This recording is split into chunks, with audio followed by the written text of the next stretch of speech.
जिस प्रकार गुमराह करने का आचरण ममता बनर्जी जी का और तृणमूल कांग्रेस का एसआईआर को लेकर रहा है पूरे भारतवर्ष में, वो हम सब ने देखा है। The whole country has seen as to how Mamata Banerjee in fact has spoken against SIR, has tried her best to mislead the people of Bengal and the whole country against SIR. Supreme court में भी जब उन्होंने अपनी दलीलें रखी तो इस प्रकार से प्रस्तुत किया गया मानो बंगाल के ऊपर अत्याचार किया जा रहा है। इस प्रकार से दलीलें रखी गई ममता जी द्वारा मानो इलेक्शन कमीशन बंगाल के लोगों के ऊपर और खास करके तृणमूल कांग्रेस के ऊपर एक आक्रमण कर रही है। और किस प्रकार के शब्दों का भी प्रयोग ममता बनर्जी जी ने किया वह भी आपत्तिजनक था। The chief election commissioner has blood on his hands. और इस पूरे पिटीशन में आप देखिएगा बहुत सारे जो पिटीशन आगे दाखिल हुए उन पिटीशंस में सत्य उजागर होता है। किस प्रकार ममता बनर्जी ने अपने भाषणों से बंगाल के अंदर हिंसा को आगे बढ़ाने की कोशिश की, आगजनी की कोशिश की, लोगों को एसआईआर के खिलाफ भड़काकर सड़क पर हिंसा फैलाने की कोशिश की। यह सब बातें स्पष्ट होता है। हमने यह भी देखा कि कई ब्लॉक्स में, जो जिले में ब्लॉक्स होते हैं, कई ब्लॉक्स में जैसे फरक्का, चकुलिया, इन सब ब्लॉक्स पर टीएमसी के गुंडों द्वारा और टीएमसी के विधायकों द्वारा, उनके पार्टी लीडर्स के द्वारा प्रायोजित दंगे किए गए। वहां पे फाइल्स जलाए गए, वहां बकायदा वीडियो के ऊपर हमला हुआ, वहां एसआईआर की जो प्रक्रिया चल रही थी उस प्रक्रिया को रोका गया, सड़कों पर प्रोटेस्ट हुए। And the scene of violence that was created in Bengal to stop SIR and to block the workers of the election commission of India working for SIR was unprecedented. और आज जब सुप्रीम कोर्ट ने इन सारे petitions को, including Mamata Banerjee जी के petition की सुनवाई की और 3 जजों के बेंच ने इसकी सुनवाई की, जो खंडपीठ में chief justice of India Suryakant ji मौजूद थे, जस्टिस जयमाला बागची और जस्टिस एनवी अंजरिया जी, इनके खंडपीठ ने बड़े स्पष्ट शब्दों में कहा है और मैं पढ़ना चाहता हूं। Whatever orders or clarifications required, we will issue, but we will not allow any impediment in SIR. This must be understood by all the states. Supreme court ने यह कहा है कि हर स्टेट यह जान ले, यह समझ ले कि किसी भी कीमत पे एसआईआर को रोका नहीं जाएगा। इंपेडिमेंट अर्थात किसी प्रकार से भी उस पर ब्रेक नहीं लगाया जाएगा। हां, किसी प्रकार की क्लैरिफिकेशन की आवश्यकता है, किसी प्रकार को विषय आपको समझ में नहीं आ रहा है, समझाने की आवश्यकता है।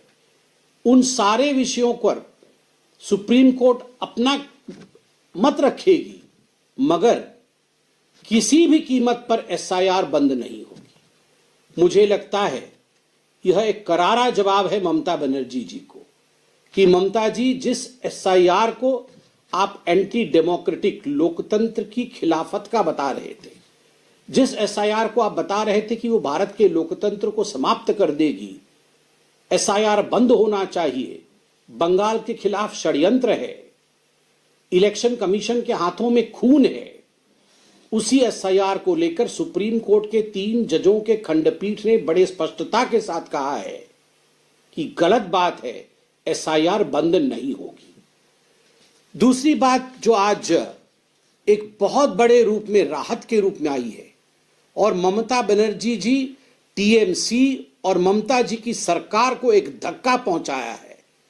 सुप्रीम कोर्ट ने बड़े स्पष्ट शब्दों में कहा है कि जो वायलेंस, जो हिंसा हो रहा है एसआईआर के कारण, उस पर जो इलेक्शन कमीशन की पिटीशन है उसे पढ़ने के पश्चात हम चाहते हैं कि डीजी पुलिस बंगाल, वह शो कॉज नोटिस हम उनको इशू कर रहे हैं और शो कॉज नोटिस का संज्ञान लेते हुए डीजी पुलिस एक पर्सनल एफिडेविट सबमिट करे।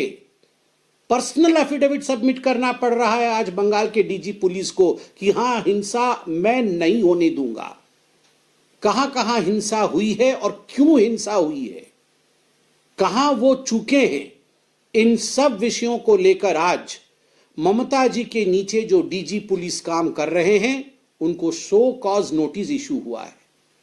यह शो कॉज नोटिस केवल डीजी पुलिस को इशू नहीं हुआ है, यह show cause notice Mamata Banerjee को इशू हुआ है। This show cause notice has not been issued by the Supreme Court only to the Director General of Police. By implication, by the nature of duty, the show cause notice has been issued to the Chief Minister of West Bengal, Mamata Banerjee ji. There is something called as vicarious liability.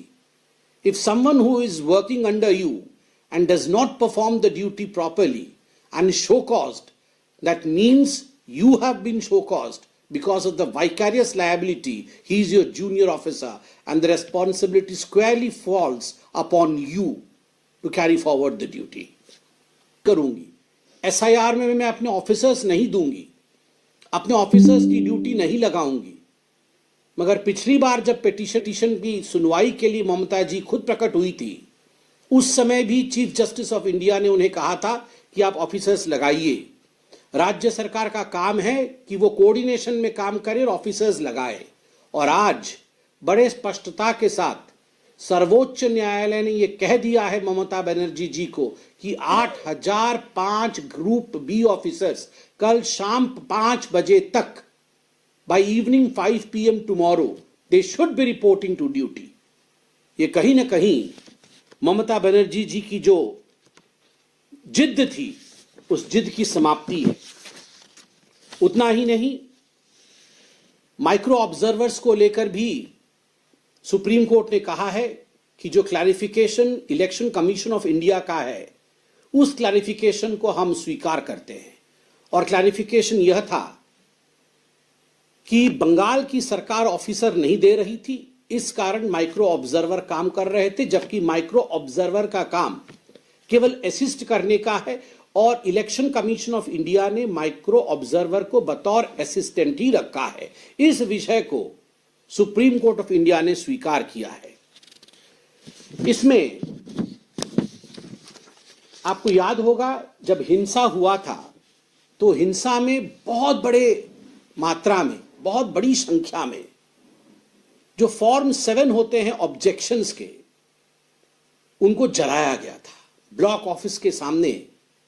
यदि किसी का नाम delete नहीं हुआ है, यदि फर्जी तरीके से किसी का नाम अभी भी इलेक्टोरल रोल में है, किसी के पिताजी की आयु 40 वर्ष है और उसके बच्चे की आयु 45 वर्ष है, और कोई भद्र व्यक्ति उसके खिलाफ ऑब्जेक्शन लिख के देता है कि पिता 40 और बेटा 45 ऐसे कैसे हो सकता है, या पिता 30 वर्ष का और बेटा जो है या बेटी जो है वो 22 वर्ष का, ऐसे कैसे हो सकता है। इन सारे ऑब्जेक्शंस फॉर्म को भी जलाने का काम तृणमूल कांग्रेस के पार्टी के कार्यकर्ताओं ने किया था। बड़े मास पैमाने में इनको जलाया गया था। सुप्रीम कोर्ट ने स्पष्ट रूप से कहा है, the court also clarified that the ERO electoral registration officers shall be duty bound to consider objections if any received as per the statutory scheme, whether or not such persons come forward for personal hearing. The genuineness of their document can be verified like that of the documents of affected persons. अगर objection दिया गया है तो उन objections को आप एक statutory duty के रूप में उसको वेरीफाई करिएगा। भले ही ऑब्जेक्शन करने वाला व्यक्ति आपके सामने अपीयर होता है या नहीं होता है, मगर जो डॉक्यूमेंट आपके सामने आया है, ERO के पास कोई और गति नहीं है, ERO के पास कोई और चारा नहीं है, उसे जलाया नहीं जा सकता है। वो डॉक्यूमेंट सैक्रोसैंक्ट है, जब तक कि उसे आप अन्यथा प्रूफ न कर दे उस पर कार्यवाही करनी ही पड़ेगी। मैं कहूंगा आज सुप्रीम कोर्ट के देवड़ी पर एक बहुत बड़ी जीत भारत के लोकतंत्र की हुई है और जो विक्टिम कार्ड उठा करके ममता बनर्जी चल रही थी, वो विक्टिम कार्ड आज उनके हाथ से गिर गया है. The victim card that Mamata Banerjee, the chief minister of west Bengal, was holding in her hand and through which she was trying to intimidate the election officers, through which she was trying to mislead the people of Bengal and India, that victim card has fallen down from the hand of Miss Mamata Banerjee today. I hope Mamata ji takes some lesson from what the Supreme Court has said in the judgment today, and I'm sure that she is left with no other option but to follow the path of democracy. But I still doubt the nature of Mamata Banerjee and the unpredictiveness of Mamata Banerjee is such that we have often seen in the past that despite the court rulings, she has traveled the path of violence and non-cooperation. मैं ईश्वर से प्रार्थना करूंगा कि बंगाल जैसे पवित्र भूमि में ममता बनर्जी को सद्बुद्धि मिले और बंगाल जहां के लोगों में एक बहुत बड़ा, मैं कहूंगा, रिवॉल्यूशन करने की क्षमता है, देश को आजाद करने की क्षमता है, देश के लिए मरने के लिए जो लोग सदैव तैयार रहे हैं, वैसी भूमि पर आज लोकतंत्र की जीत पुनः हुई है. बंगाल को बहुत बहुत बधाई. और जो लोग गुमराह कर रहे थे उनको आज पटखनी खानी पड़ी है सुप्रीम कोर्ट में. धन्यवाद.